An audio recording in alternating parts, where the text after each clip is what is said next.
Hello friends, welcome to my YouTube channel Still Technical. Today I'm going to tell you that how to hide app in Narzo 20. So let's start.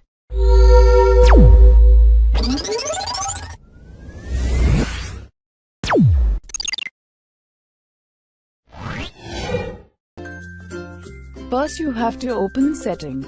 Click on fingerprint and password.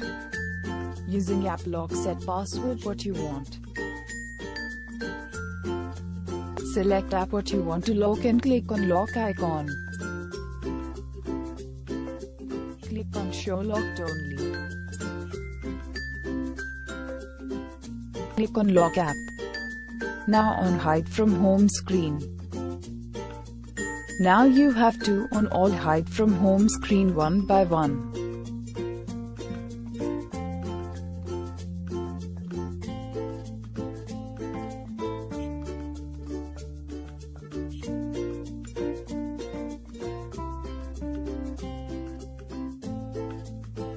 Now you can see that all apps are removed from home screen.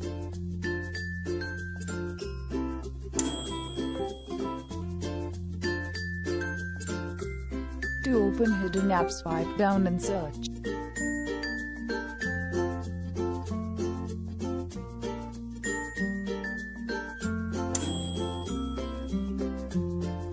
Thanks for watching. Please like and share for more technical videos. Subscribe my channel Still Technical.